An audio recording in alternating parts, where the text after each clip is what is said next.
ಅಯ್ಯೋ ನಮ್ನೆಲ್ಲ ಹೊಲ್ ಕಾಡು ಕಟ್ಟು ಕಾಡಿನಲ್ಲಿ ಬಿದ್ದೀವಲ್ಲಪ್ಪ ಶಿವ. ನಮ್ಮ ನೀರು ಕೊಡೋರು ಇಲ್ಲ, ದಿಕ್ಕ ಕೊಡೋರು ಇಲ್ಲ, ಊಟ ಕೊಡೋರಿಲ್ಲ. ನಾವು ಬಂದು ಕಾಡತ್ಕೊಂಡಿವೆಲ್ಲ ಬಂದೇವ್ರೆ. ಸಿದ್ದರಾಮಯ್ಯ ಸಾಹೇಬ್ರೆ ನಮ್ಮನ್ನ ನೋಡಲ್ವಪ್ಪ ನೀವು, ನಮ್ಮ ಗಣ್ಣೆತ್ತಿ ನೀವು ನೋಡಪ್ಪ. ಅಯ್ಯೋ ಜೀವನೇ, ನಾವು ಕಾಡತ್ತಲ್ಲಿ ನೀರಿಲ್ಲ, ಊಟ ಇಲ್ಲ, ಒಂದು ವಾರದಿಂದ ಕಾಡಿನಲ್ಲಿ ಬಿದ್ದೀವಿ ಕಡೆಪ್ಪ. ಅಯ್ಯೋ ಸಿದ್ದರಾಮಯ್ಯ ಸಾಹೇಬ್ರೆ, ನಾನಿರೋದು ಕಾಡೊಳಗ. ಈ ಕಾಡಿನಲ್ಲಿ ಮನೇಲಿ ಬಂದು ನನ್ನ ಭಾರಿ ಹಿಂಸೆ ಕೊಡ್ತಾವ್ರೆ. ನಾನು ಮನೇಲಿ ಇರೋಕ್ಕೆ ದಾರಿ ಕೊಡ್ತಾ ಇಲ್ಲ. ಪೈನದವರು 4 ಜನ ಬಂದು ಈಗ ಮನೆ ಬಿಟ್ಟು ಕಡೀರಿ ಅಂತ ಆಚೆ ಹೇಳ್ತಾವ್ರೆ ಸಿದ್ದರಾಮಯ್ಯ ಸಾಹೇಬ್ರೆ. ಇದರಿಂದ ನಾನು ಇರ್ಬೇಕ, ನಾನು ಕಾಡೋತ್ಕೋಬೇಕ ನನಗೆ ಗೊತ್ತಿಲ್ಲ. ಇವತ್ತು ನೀವು ಮಾಡಿದಂಥ ಕೆಲಸ ನಮಗೆ ಸಲ್ಲಿಸುವಾಗದ, ಸಂತೋಷವಾಗದ.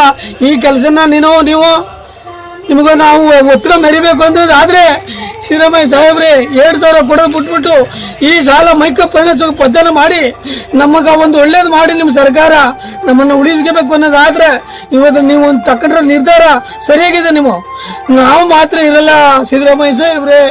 ಹೆಂಡತಿ ಮಕ್ಕಳೆಲ್ಲ ಸಾಯವತ್ತು ಆಗೋಗದ ನಮ್ಗೆ. ನಾವು ಇರಬಾರ್ದು, ನಾವು ಹೋಯ್ತೀವಿ ಮುರಳಿ, ನಾವೇನು ಮಾಡೋಕ್ಕಾಗಲ್ಲ, ಹೊಟ್ಟಾಯ್ತೀವಿ ಸಿದ್ದರಾಮಯ್ಯ ಸಾಹೇಬ್ರೆ. ನಮ್ಗೆ ಭಾರಿ ಕೂಡ ಕೊಡ್ತಾವ್ರೆ. ನಾವು ಬಂದು ಕೆಡಿದೀವಿ, ಮನೆಗೆಲ್ಲ ಬಂದು ರೂಟಿ ಮಾಡ್ತಾವ್ರೆ 4 ಚೀಟು. ನಾನು 6 ಫೈನಾನ್ಸ್ ತಗೊಂಡಿದ್ದೀನಿ ಇವತ್ತು ಹೆಂಗಸ್ಗಳ ಸಂಘದಲ್ಲಿ. ಪುನಃ ನಮ್ಮ ಮನ ಸಾಲ ತಗೊಂಡಿದ್ದೀನಿ ಮಗನ ಮದುವೆ ಮಾಡಾಗ. ಈ ಥರ ಎಲ್ಲ ಕೆಲಸ ಇಲ್ಲ, ಬೆಳೆ ಇಲ್ಲ. ನಮ್ಗೆ ಏನಂದ್ರೆ ಅಲ್ಲಿ ಈಗ ಕೂತು ಬಿಟ್ಟಿದ್ದೀವಿ.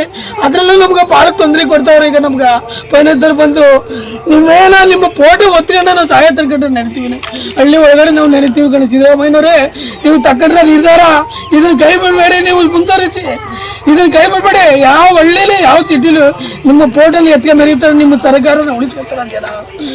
ಅದು ಯಾವನ ಎಲ್ಲಿ ರಾಜ್ಯಪಾಲರು ತನಕ ಅವನಿಂದ ನಾನು ರೋಗರು ಕುಡಿತೀರಿ. ಇವತ್ತು ಅವನ ಹೆಸರಾಗ ರೋಗರು ಕುಡಿತೀರಿ, ರಾಜ್ಯಪಾಲರಿಂದ ಅವನ ಹೆಸರಾಗಡೆ ರೋಗರು ಕುಡಿತೀರಿ. ನಾನು ಈ ತಗೊಂಡ್ ಮಾಡಿ ಕಡಿದಿರಿ, ನಾ ರೋಗರು ಕುಡಿತೀರಿ ಇವತ್ತು.